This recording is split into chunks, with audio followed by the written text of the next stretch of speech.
Hello Booktube. Today for Tag Tuesday, I'm going to be doing the My Reading Evolution tag. This tag was created by Spread Book Joy, and I saw it on another bibliophile reads. I will leave links to both videos in the show notes down below. If you notice, my library is a bit of a mess, particularly over here with the end of the history wall. I want to rearrange my library. I'm not happy with how it's been the past week or so, so I want to do something different. And that will be the subject of my next video, which will be after I film this. So look forward to that. Anyway, back to my reading evolution tag.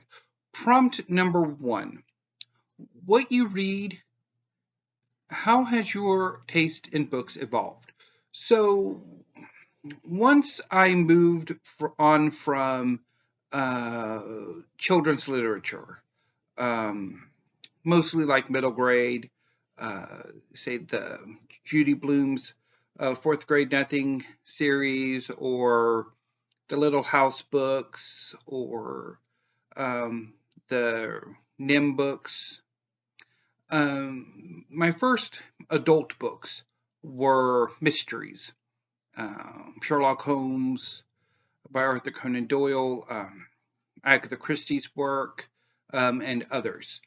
Gradually, in my mid-teens, I started moving on, towards more spy thrillers like James Bond, both Ian Fleming and The Pastiches by John Gardner and Raymond Benson, and a few others.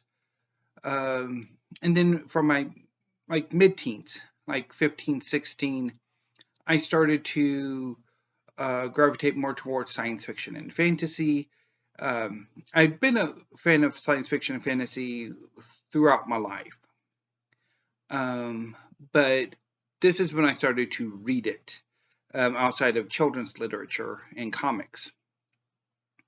This would be adult science fiction and fantasy. At the same time, I also started to read more canonical works and more contemporary fiction. I would later, and so these two, science fiction and fantasy, and I guess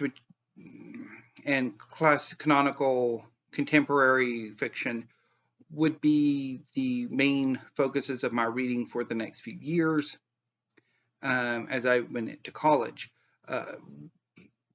Science fiction has been a steady presence in my life for the better part of 20 years. It is my favorite genre of fiction.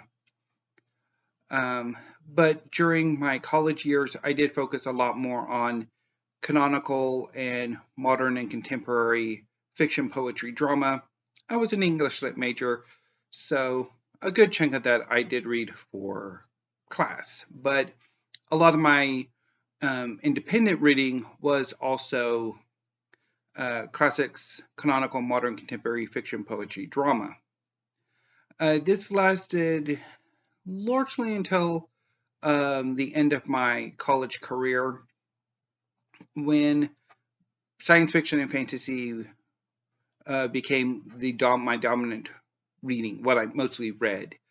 Although I would still read classics, canonical, modern, contemporary fiction, poetry, drama. Not that I would always get on with it, as I've often mentioned. I would also read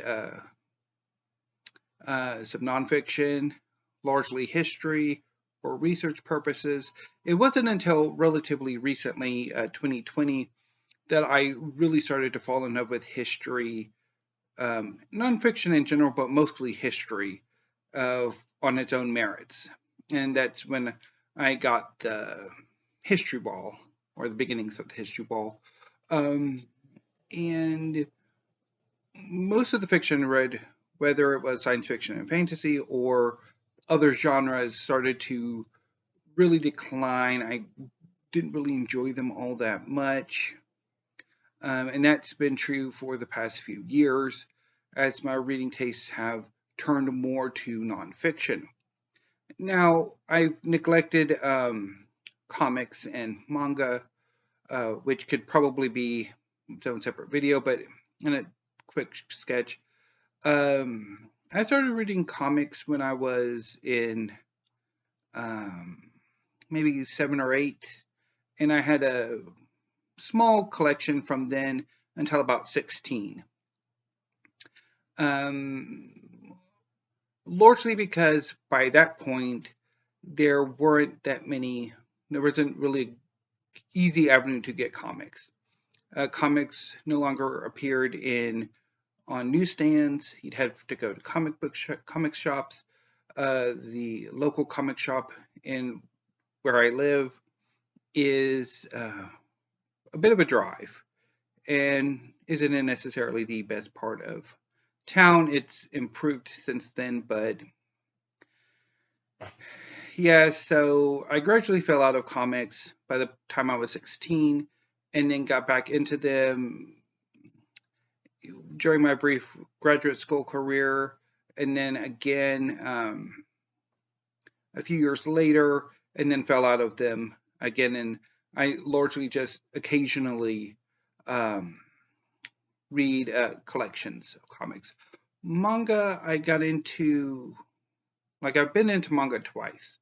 Once about 10 or so years ago when or maybe less than that, um, when I had a brief collection with like Naruto and Fairy Tail and Bleach and a few others. And then I fell out of it. And I would occasionally check volumes out from the library, but I wouldn't buy them.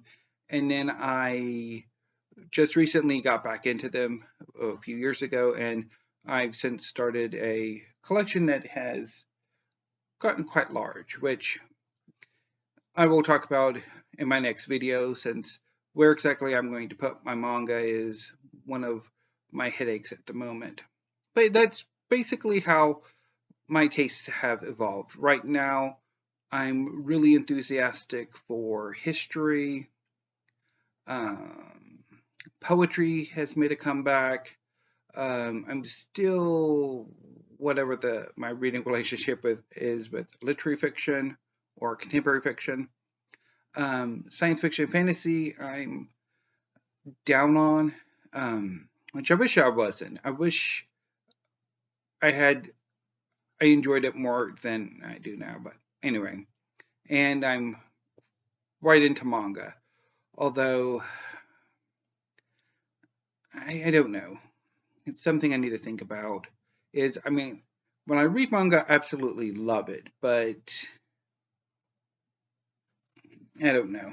Anyway, so that's a long-winded 8-minute answer to question number 1.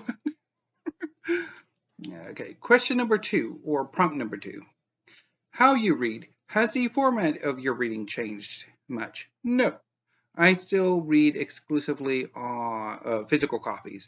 I occasionally will read ebooks, but I don't like ebooks. They don't work for me at all. Prompt number 3. How much you read? Do you read more or less than previously? When you read, or when do you read, and how often you read changed? To the first part of the question, I think I read more now than I have. Although I have always been a pretty heavy reader with a good chunk of my day devoted to reading. When do I read? During the work week, Monday through Friday, I read from 2 to about 6:30, with some overages either earlier if there's a book that I want to get a good start on. During my Kindle prize readings, I read largely after I finished my Booktube videos. And then I might read a little bit later if I want to finish a book or I'm really into it. But it's usually 2 to 6:30, Monday through Friday. And then on the weekend, it's all day from about 9 to usually 7 on Saturday and 6 to 7 or beyond on Sunday, depending on the time of the year. Question number, okay, what was the third part? Oh, has how often you read changed? I think so. It's increased. So, prompt number 4: how has Booktube changed you as a reader? Since I've become an active Booktuber, my reading has been a bit more chaotic. The revolution in my tastes that took place in 2020 happened when a few months into my becoming an active Booktuber. When I started my channel, I had intended to focus mostly on science fiction and fantasy. But as the months went by, I started to enjoy what I was reading less and less, and I started to gravitate more towards history, and other things as well.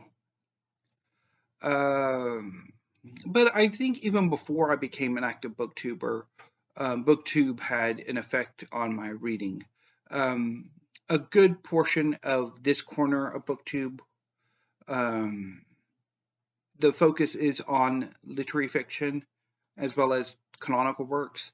And I think that inspired me to focus a bit more on literary fiction and the canonical than I perhaps otherwise would. I know that, like when I would comment on, like Sean the Book Maniac's channel or Ink and Paper blog, I would sort of be inspired to read some of what they're reading. Mostly Ink and Paper blog. I do remember when I first discovered his channel that he had some recommendations, and I picked up some that were in the local library, and I didn't quite get on with them. But it's largely, I think, Booktube has inspired me to want to redouble and to keep coming back to literary fiction as well as canonical literature, even if, yeah. But anyway, so prompt number 5, tag some people. If you would like to do this tag, consider yourselves tagged. And I will be back here in a few minutes with a discussion of my library. So until then, Booktube, thank you, have a great afternoon, and stay safe.